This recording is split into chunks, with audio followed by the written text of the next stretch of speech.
Slightly different video to normal. I am in the workshop, but I am not alone. Clearly, I am joined by Scott DIY. How you doing, Scott? Hey, Simon. How you doing, man? Very well. Yeah. Scott has come to us today with, well, I'll tell you what, you tell him. Okay, I've got a load of timber in the van. I just thought, you know what? Simon's a professional. I'll get a load of timber, we'll go see him, and we'll make a gate. So we're going to make a gate, but not just any ordinary gate. It is going to be a super high-end gate. Scott has a design in his mind's eye. That's what we're going to implement, which means we get to get Scott hands-on some big power tools, making lots of sawdust. Yeah. And as a DIYer, I'm excited about that because, you know, I don't have all the tools, I don't have all the knowledge either, and that's why I've come to Simon. So today is an opportunity for me to dispense some of the knowledge that I have and get Scott involved in his project. So I think a good place to start would be to extract the design that Scott has in his head and put it on the whiteboard. So if you can give us a brief, succinct description of what it is that you want, we'll come up with a place to start. I can definitely do brief. So essentially, it's going to be this shape. No, and then we're going to have a curve on the top, and I'm guessing it's going to be made up of sections just like this. And we're going to do some legs like that. And the centers, obviously, we're going to have some braces. Just like that. And then these parts here, this is where the tongue and groove that I brought with me fits. Fine. Does that seem like a, you know, standard gate design or? Standard-ish. Okay. Standard-ish. The curve adds not some complexities, but another couple of processes, which is interesting.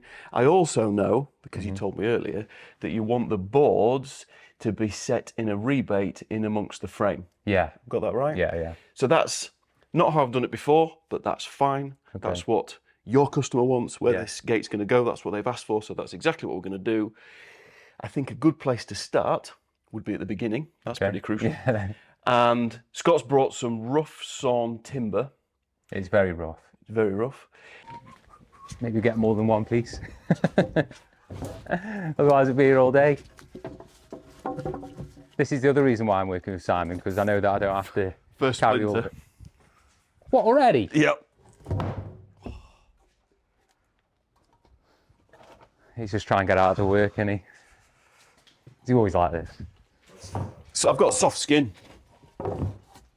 So we're going to run that over the machine, run it through the machine, plane it, thickness it, turn it into PSE, plain square edge timber, and then we can start and think about some mortises and tenons. Cool. So, planer thickness at a time. Nice. Right, Scott, this is our planer thickness. Have you used one of these before? Never used one. Have you been up close and personal to one before? Never. Right. In short, yeah, it planes timber, makes it go from rough sawn to smooth.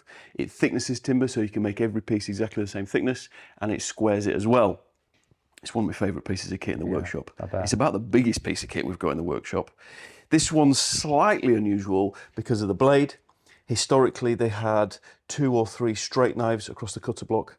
This one has a spiral cutter on it, so you can see it's got a series of square carbide blades. That gives a smoother finish and makes it a bit quieter as well. Oh, right, okay. But it is still pretty noisy. Yeah. So you'll need to. So we need ear defenders, right? You do. So I think we're just set to, let's get a piece of rough sawn timber. Yeah. And I'll show you how we go from fantastic rough sawn to square. And then you can let me have a go. Absolutely. Fantastic. Right.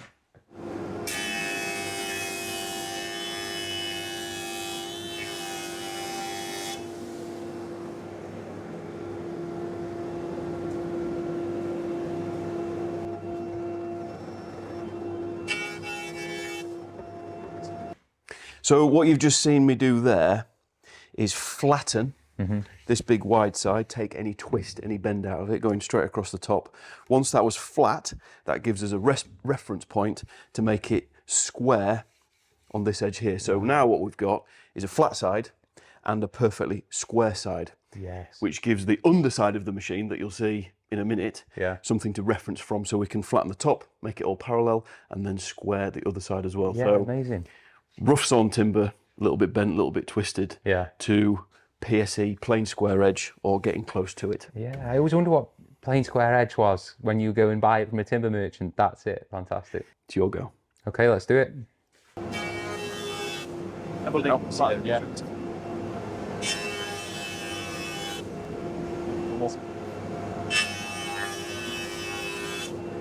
Yeah. So we do the other side now, right? So now you've got a reference point to push up against the fence. So you can see, I mean, it's nothing major, but you can see that gap there at the bottom. Yeah. You just need to keep it tight up. Okay. Yeah. So it brings it into square. Fantastic. Yeah. Yeah. Acid test.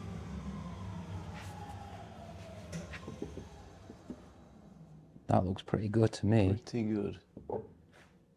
Yeah. Yeah, nice. Fine. Nice. So now we've got two edges that are perfectly square, right? Correct. Meant. So that means we can do the other edges Underneath the machine. underneath the machine. Right, okay. So that's a new process. It is. Cool. So now we need to know what's the thickest of those two pieces of timber that we've just squared, what's the thickest bit on them? 78. So if I set this to 77, it should take a mil off. Yeah. I think we're going to take more than that off then, aren't we? Oh yeah, we'll get it right down, but a mil at a time it gives a nice finish.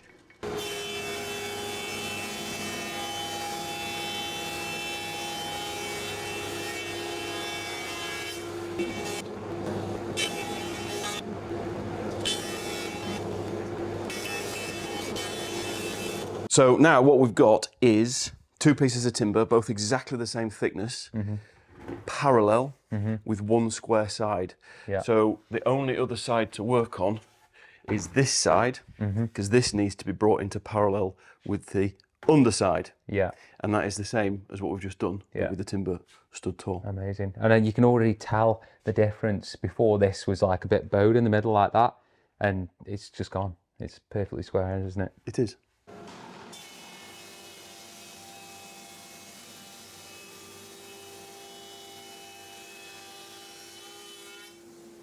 So that is how we go from rough sawn timber to planed square edge timber.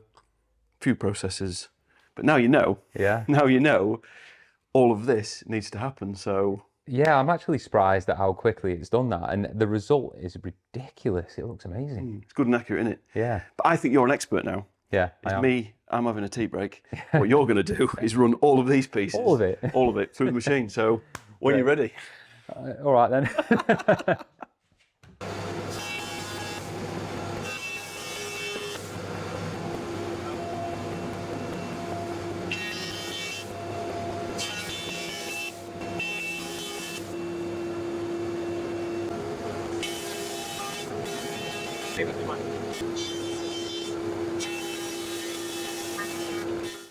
So that is all of the planing and thicknessing done, rough sawn timber to plain square edges. Scott did a wicked job on that machine. How do you feel? I feel great. Like, honestly, I love using new machinery, and that is a really satisfying thing to use. It was good to see you give it the level of respect that it deserves, because it's got big teeth, it is very powerful, and one slip and it doesn't go well. So well done for keeping all your digits. Bit scary, but we're here. We got there. So the next process is to start and think about the final shape, final dimensions, how the curve is going to interface with the main frame, some mortises and some tenons. These are all things that are going through my mind now. So we're going to do a bit of setting out and get our heads around the next process, which is going to be tenons. So this should start to make a little bit more sense now. If you cast your mind back to the drawing, you highlighted the fact we're going to make a frame. Yeah. These bits are loosely laid out on the bench where they're going to go. So the legs obviously go down the sides, bottom rail, middle rail, and then this top rail is the one that's going to have the curve. Right, this curve then. Yeah. We're going to take that out, this big piece at the top. What kind of detail do you want here? Do you want it to kind of be flush? Do you want the curve to extend down? Or do you want this to stand up with kind of maybe a 30-degree angle on there and the curve meets here? How do you see it in your mind's eye? In my mind's eye, I kind of have like a chamfer on that edge. Yep. And then maybe just a little bit of a curve, bit of a, rounded off. Okay. At the top there. Right. I think that. But then obviously the top of that needs to be level with the top of the curve, if that makes sense. Right. Okay. Yeah. If I was going to do it without a directive from you, and I'm not saying this is how we're going to do it, Yeah. I would bring this up. Yeah. I'd have the curve on this piece that finished somewhere here probably. Okay. And then I would put a 30-degree angle Just 30 degrees, kind of like 30 degrees. Yeah. All the way. Okay. So Oh yeah. what that looks like, That actually, just you putting that line on there. just to bring that into more context, you've got the top of your gate curve there, leg down, 30 degrees, 30 degrees. And then what you probably can find, if you're dead clever and dead trick, is you can match that 30 degree angle on your posts that are going to go on the wall, or maybe they're already on the wall. They're already on the wall. But yeah, that is a great idea. Yeah. So that's, for me, from a construction perspective, from Yeah. a professional kind of angle, Yeah. we've maintained quite a lot of detail, but also eliminated some of the processes and some of the pitfalls, because adding a curve here, It could be different on the other side. it could be different on the other side. It's an additional process where just a 30 degree angle, which looks very decorative, is one slice on the chop saw. Fantastic, yeah. All right. Yeah. So this piece is going to have tenons that go into mortises in the legs down here. So we need to think about shoulders. And before we think about shoulders, we need to think about the finished width of the gate. Okay. Finished width is 92 centimetres. And I don't know what you mean by shoulders other than them. So 905mm finished width. The shoulders need to be 905 minus that bit, minus that bit. Can you remember what we machined these to? 95mm. Yeah. So, Scott? I think maybe a bit more than that, actually. 90.7? 97. Yeah. So 905 minus 97 is? I don't know. You can't put me on the spot like that. We need a calculator. I've got a calculator. If you just cut this out on the camera and make it look like I'm thinking about it. So we're going, what is it, Simon? 905 905 minus 97 minus 97 minus 97. minus 97 equals, the answer is 711. You worked that out quick, I didn't you? have. I'm just great at math. 711. Right, so that is where our shoulders are going to go. Quick explanation of that. Okay. When you've added that on, that's where our shoulder's going to go. This will all make more sense shortly. That goes on there. That goes on there. That should, if your maths is correct, give us 905, which it will do once we've injected some accuracy into it. Nice. So now we've got the shoulders marked on this top rail where the curve is eventually going to go. We can use that to mark the shoulders on the tenons for the middle rail and the bottom rail. They all need to line up perfectly so that eventually when we glue it all together, it all comes up parallel and straight and neat. So Yep. I think that's the next thing to do.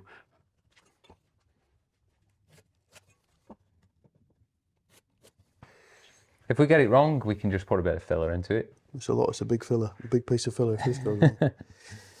You happy with that curve? That looks amazing. So the start point is in line with the thickness of these legs, just to kind of repeat that detail. Yeah. Happy with that? Yeah.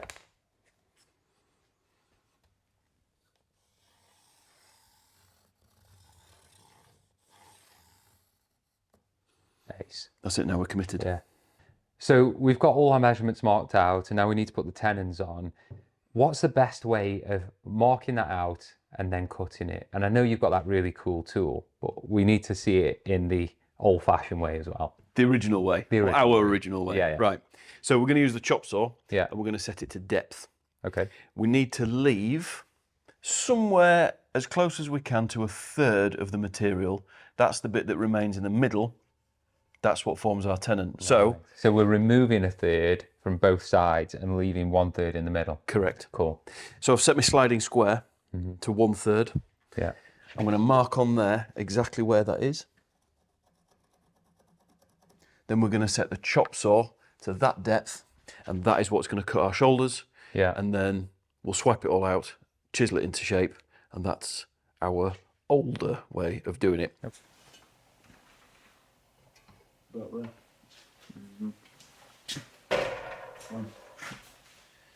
Now we can cut that, square it round, cut the other one, and then we'll curve it out.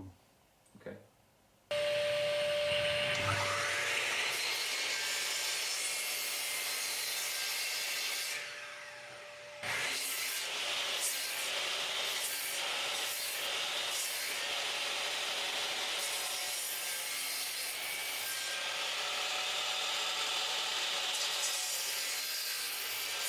Right. We have kerfed these grooves, kerf being the thickness of the blade. What that means now is we can smash these off with a hammer.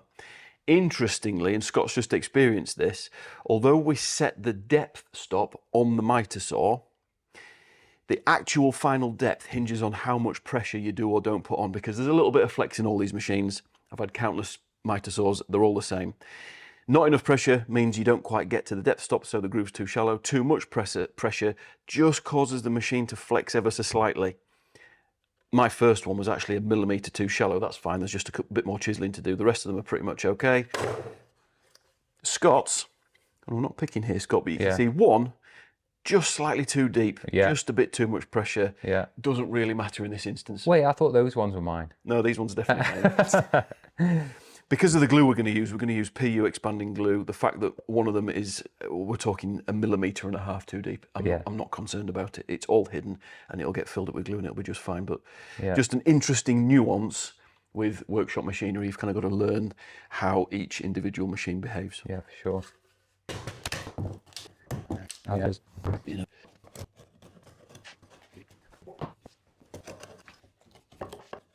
And we're literally just using this one? Yep. Yeah, and we just... Is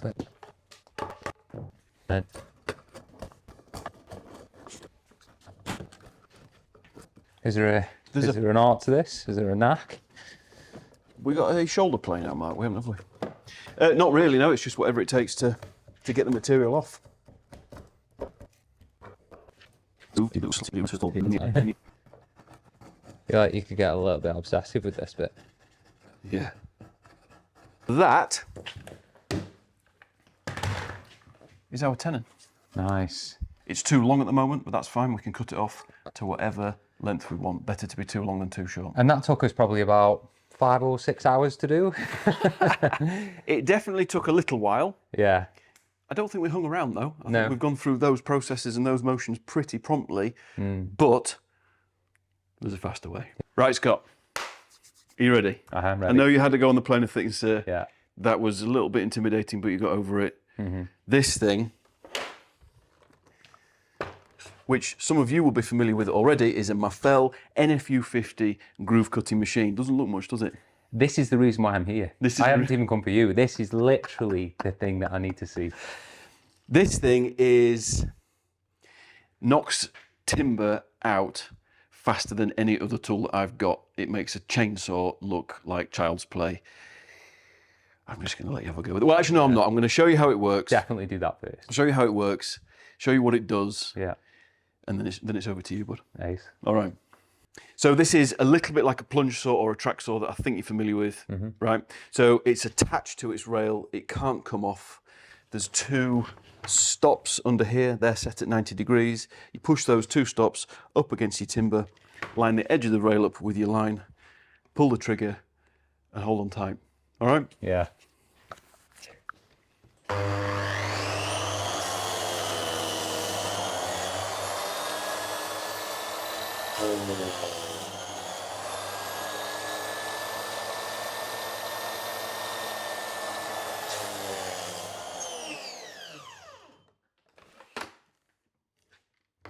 Well, you stopped that then. I thought you made a mistake.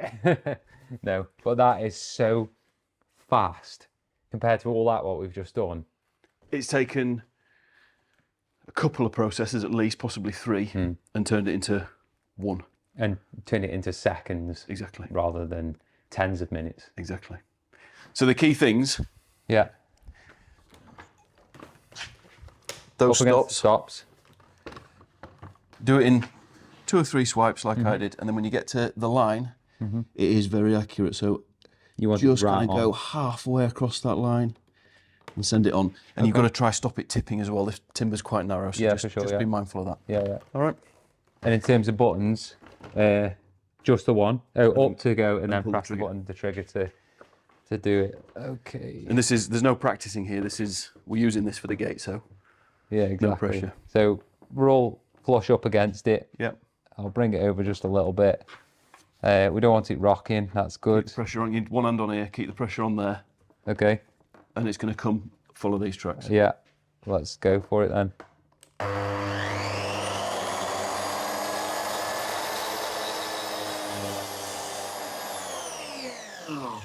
Does it matter that it rocked? Let's have a look. A little bit. That was your practice one. We are going to be cutting this one off. Next time, no rocking. Right, no rocking this time.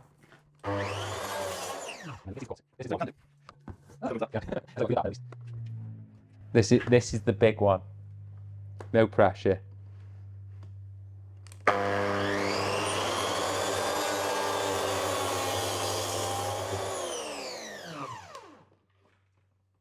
Beautiful. Beautiful. Beautiful. That's mint, that is. Scary though. It's got some power, hasn't it? That is more scary than the thickness of planer. I think that's because it's in your hands and you've got to steer it, where that you've just got to keep your fingers out of the way. This you've got to keep your fingers out of the way and your legs out of the way and steer it in the right direction and just be in control of it. But And to be fair, you've got to have some strength about you as well, because that it is heavy. And like I rocked on the first one, and that's just because I wasn't thinking about what would happen when this went the other way. But yeah, that's mint. That's mint.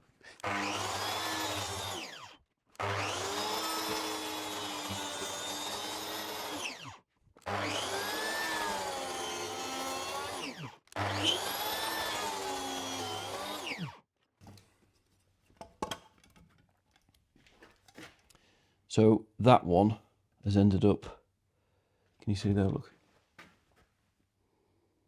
This one's slightly longer. So if we cut them all to this, it means your gate's going to be slightly narrower, might be 904. So you just need to go back at that one. Honestly, I expected more. Well, I did. So you need to just Yeah, just take off a mil scoot on that that. off Yeah. this time. The camera's rolling. Oh.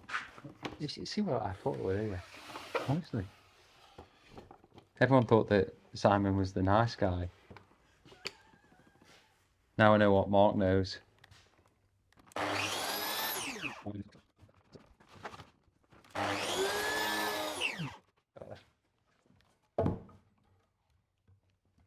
Pretty good. Yeah.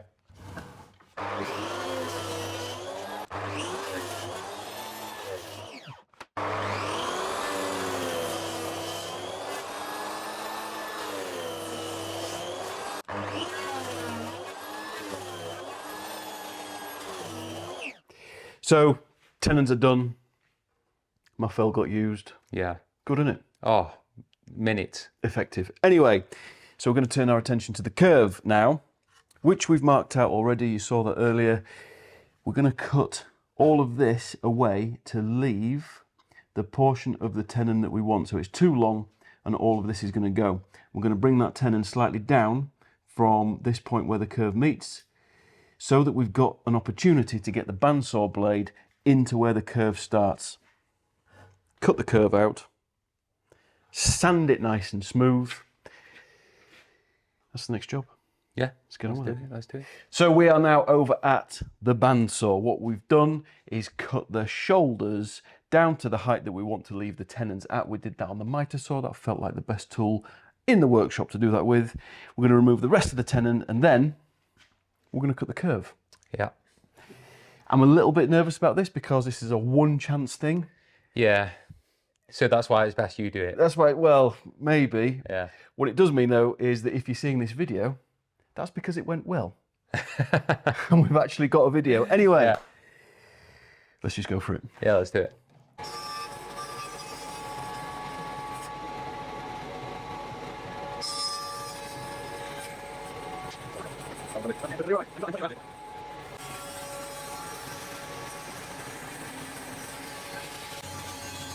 And report. I'm not ready. There we go. I can report that the cutting of the curve went well. Hopefully Scott agrees. It really looks good. It does, doesn't it? There's a bit of sanding to do. So the tenons are done largely. The only bit of work to do on the tenons is on that bottom rail. We just need to take a bit of the tenon out so that we don't expose the mortise when we come to dig the mortises, which is the next phase. Then we can lay it all out and then we get Scott to have a go on another machine. Yeah. Hollow chisel mortiser. Ace, sounds cool. Sounds good. Yeah. It's It's all right. My hollow chisel mortiser, it's okay. It's not something that I use prolifically. I haven't spent a fortune on it. I bought it secondhand. It does its job. Now and again, you'll see, it's still a bit of fun. I have seen you using that chainsaw one, but obviously for much bigger material, which is a shame because I just kind of wanted to see that. Yeah, it's kind of not for this. It's a bit too brutal. It's a bit too yeah, savage, and it's for bigger pieces of timber. So hollow chisel mortiser. Yeah. But it's still good fun. Yeah, yeah.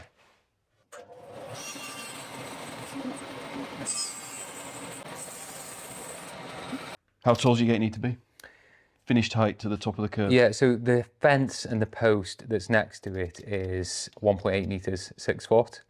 But a design choice is you could have this level with the top of the fence, but you've got this gap here, or you bring this up because these legs are longer than we need, and have that part there level 180 centimetres level with the top of the fence, 6 foot, and then just have whatever is, you know, remaining on this cut. I think either would work. It's kind of got to be led by you, really. I think if you're making more of a deal out of the gate, if you bring this slightly higher, if you brought it level, it's kind of blending in with the fence. Okay. So maybe we go a little bit higher with the curve. Right. So you're 1.8. So these need to be 1.8, but this could be a little bit higher, right? Or will that not work out? Because we've got that much space to be higher than Don't forget, 1.8. we're also putting a 30-degree angle on here. Okay. Somewhere. So maybe we dictate it by the 30-degree angle then. Okay. Maybe that's the next thing to cut then. Yeah. There you go. See, that is what you call thinking. We're going to have a gap at the bottom of the gate We are. of at least an inch or two. Yeah. How big of a gap at the bottom of the gate should we have? Depends how level the ground is. Is it tarmac, gravel, concrete, soil? It's slabs surrounded by gravel, so there is going to be, I'm saying at least an inch and a half gap at the bottom. So if you put that there on 40 mil, Yeah, 40 mil, yeah. a 40 mil gap, Yeah. it's about an inch and a half. Just touch that way, there you go. So currently your gate is just over 1.9 as it is set out there. Would it look weird if these legs are higher than the posts that are next to them? Could do. I think it would. So these have to be 180 Right, to the top of the... to the top of the post, the which top. means that I might need to shave a bit off the bottom when the time comes. You should be able to do.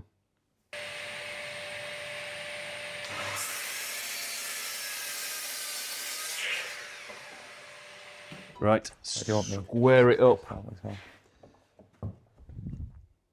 I'm pretty happy with that. Can you just check the opposing one? Cool. There, flatten that out, that's it. Yeah, that looks mint. Same on the other side? Yeah. Yeah, 90. Pretty good. Yeah. 4 90-degree corners, we'll call that winning. So now, that's going to go where it's going to go. The top one is going to go where it's going to go. We just need to put the middle one in the middle. Shall we mark these ones off in case we knock it? Good idea. It's knowing me.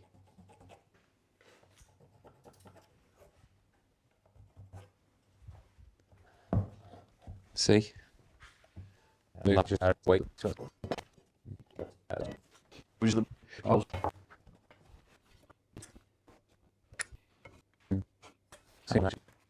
Sure.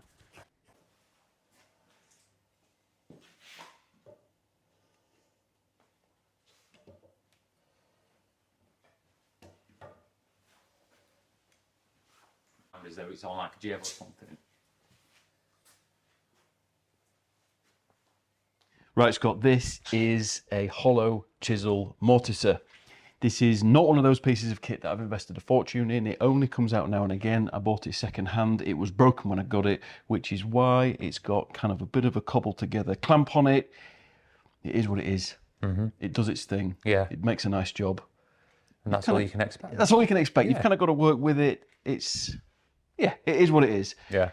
Hollow chisel mortiser. It's got a chisel in it that's hollow, self-explanatory.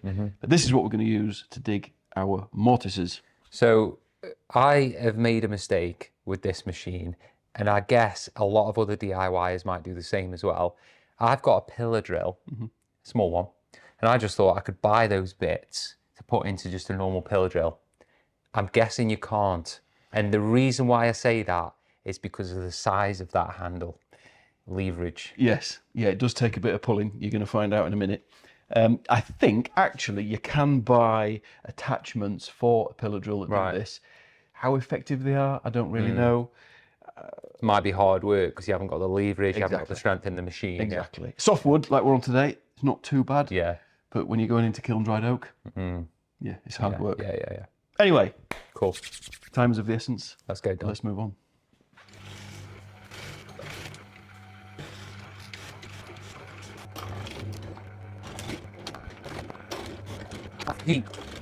Come on.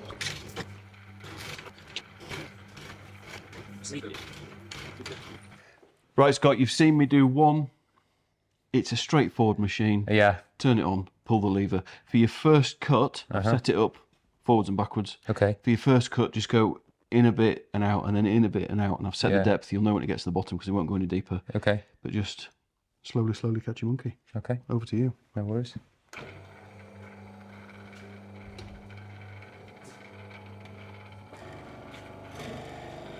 It's a little bit maybe over.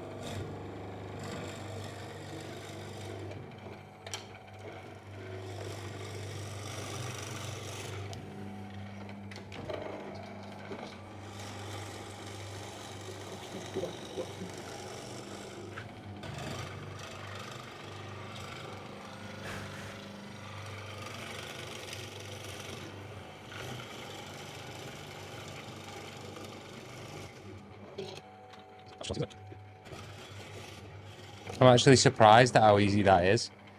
On the next one, just because the chisel has a tendency to wander. Sorry, if you put the last cut in, and then take the rest out. If that Right. makes Okay. sense. You just need some good triceps for this. Yeah.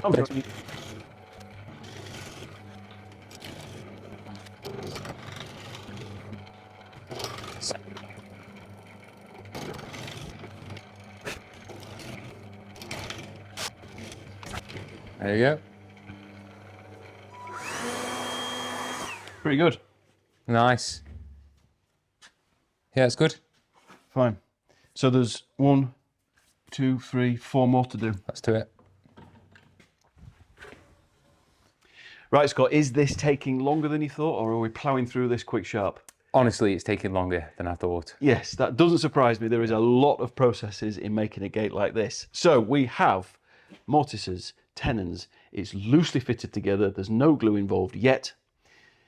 You wanted the boards to sit inside the frames. That is fine. The only way we're going to do that is to cut a rebate. The only way I can cut a rebate is with a router. Okay. Perfection is to use a spindle moulder. I haven't got a spindle moulder, so that kind of means we can't do that. So we're going to go with a router. We're going to mark on the inside here exactly where we want to route so that when we disassemble it, we don't get confused. Cool. Then we're going to route it out, then assemble it with the tongue and groove in, having cut it to length, then put the braces in, then sand it, then route it, then eventually, dowels. Yeah. Time is of the essence. Yeah, we need to get cracking. Let's get cracking. The last thing we want to do is route the wrong side. Yeah. Or carry on all the way through. Or carry on all the way through. Who's ever done that? Right, rebate time. So this was the spare piece that we machined up, which is proving very useful because we can use that to set our router up and have a practice, get a feel for it and understand how it's going to be and make sure that this rebate is perfectly in the middle. We're going to do 2 passes, one from each side to make sure that the rebate is perfectly in the middle, and we've set it so that there is just a fraction of a millimetre breathing space for our boards, which will be filled up with glue in the fullness of time. So, practice is done. Time to get on to the real stuff. Time to go for it. This is a bit risky. That's how it feels. It does feel risky. It does feel risky. Routers are... I mean, we've put all this hard work in, and if we mess it up now, in fact, we can't mess it up. We haven't got any spare timber. We've just used it. Yeah. Right. So, Scott has completely balled it and is just letting me crack on. True. Is that fair? That is a true story, isn't it? Yeah, true story. True story. And we were just saying that there is a risk that this might go wrong. And then once you've done it right and it looks good, I'll swoop in and be like, I'll show you how it's done. Just for the glory. Yeah. So,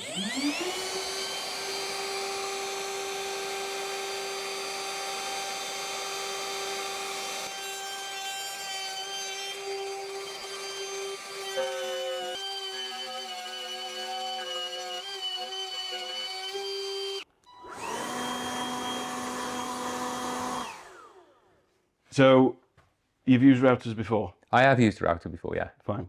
What I suggest, even so, as I did, just have a practice on our test piece, get a feel for it, understand the nuances of it, because it's a different router to the one that you've used. Yeah.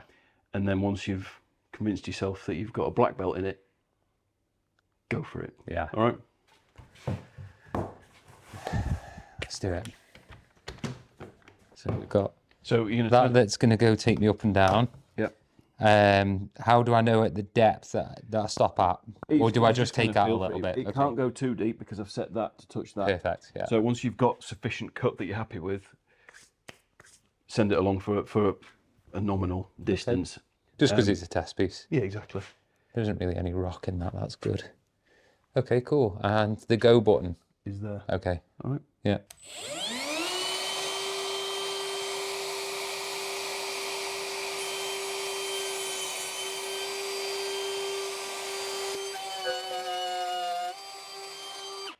You know what the problem is? No. Not scary at all. No looking back.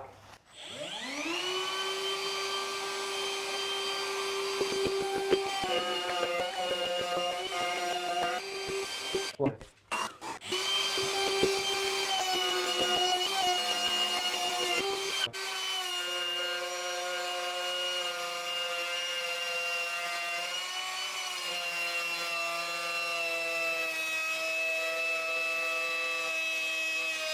Well, to be honest, I thought you would have actually given me a hand with this bit. Using that router is a nightmare, and you left me to it. I got to tell you this. I was concerned / nervous about cutting the curve. Yeah. Because I thought, there's potential for that to go wrong. Yeah. But routing these out, given that I haven't got a spindle moulder, we have got a router table, but it's not a very clever one. Given that we had to do this with just a 1/2 inch cordless router, I thought, if it's going to go wrong, this is when it's going to go wrong. But You've made a good job of it. we both have. Yeah, we both got involved. We both got involved, and it's gone well. So now we'll cut the boards to length. Then it'll start looking like a game. And that should be the easy bit, right? Let's hope so. Yeah. Let's hope so. Right, how are you going to measure that internal gap? That's easy. We know what depth we put the router at, right? Mm-hmm. Which was? As deep as it is, I can't remember now. It was a nominal about there. Well, if we know what that depth is, then we can just measure the distance from there to there and then add those two on, right? It was that deep.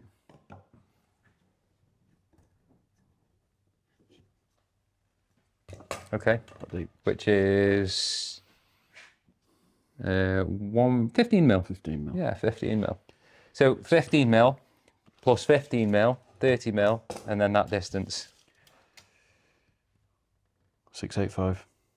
685. We probably should have left that end on so we got it mil perfect, but it doesn't matter because we're going to have to shave a mil off anyway, aren't we? Just 684. Which, if you rewound the video that we're both in, you would find is what we set it out at. Of course it is, yeah. 684, yeah, but that was 3 weeks ago. It feels like it. 684 plus 30 mil, 714. 714, yeah. Yeah. Right, so we'll cut one and set a stop block.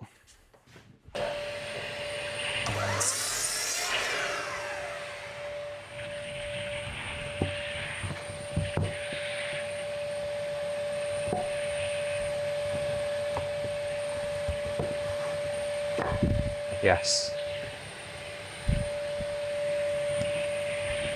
That's what we need. If we put more to that.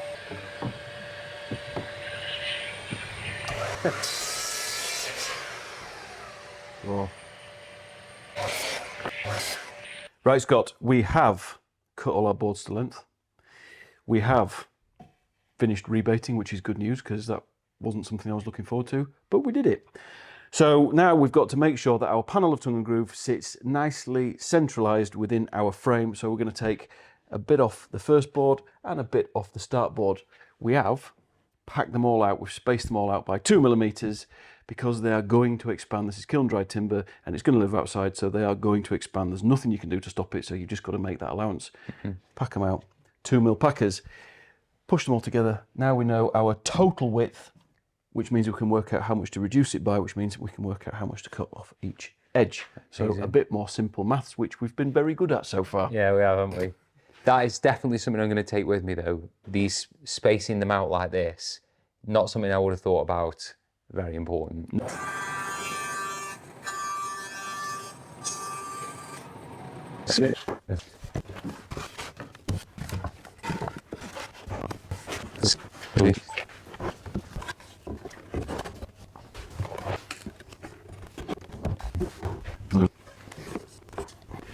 So we are pretty much ready to glue it together, which is good news. Exciting.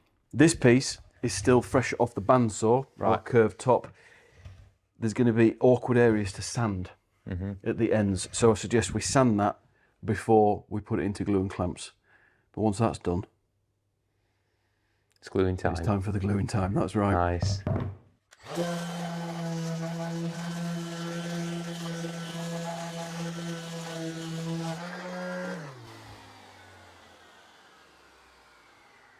Oh, it looks good. Feels smooth, eh? Yeah, it feels smooth. Looks good. Looks smooth.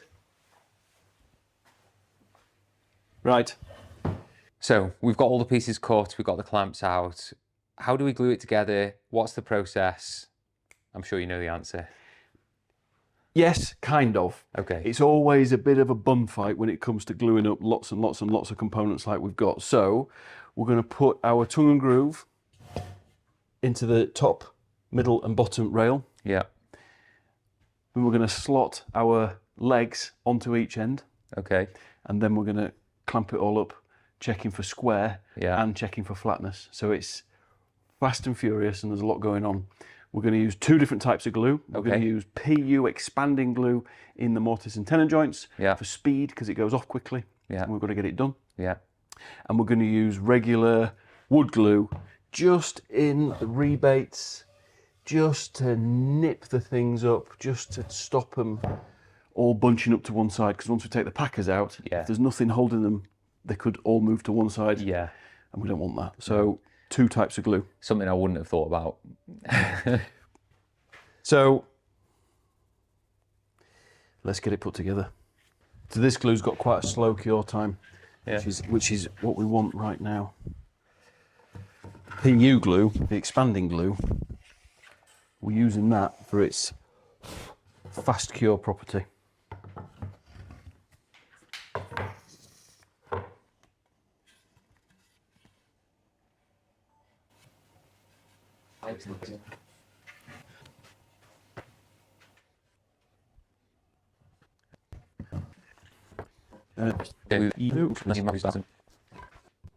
Get some.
Well, these things, it just Gate's all glued up. It's looking mint. it's going off nicely. I'm excited. You're going to tell me we're about 3 minutes away from finishing. 3:30, somewhere in that region. Somewhere we're at 3. Hopefully it's not 3 hours. We've cut this one here just so we can get it in place and start drawing some lines. How are we going to cut it? How are we going to attach it? Cutting it's dead easy. It's a case of plonk it on, mark it up, cut the angles and drop it into position. Hinges on that side, lock on this side. This direction is critical. And then we're going to attach it using pocket holes, which are quite interesting actually. Yeah. Very nifty thing. You'll see. Okay.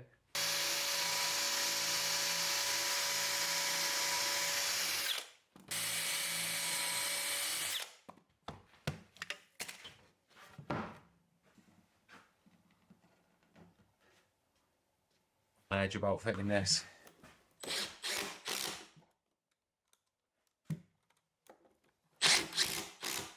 These gate stuff goes to plan.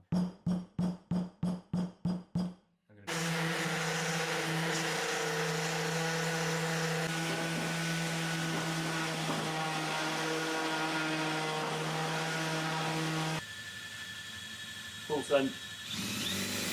All the way through.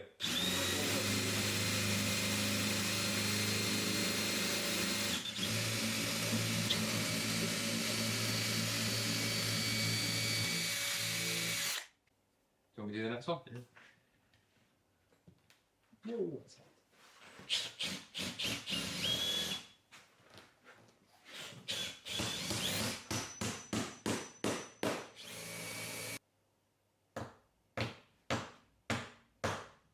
Go on. Next.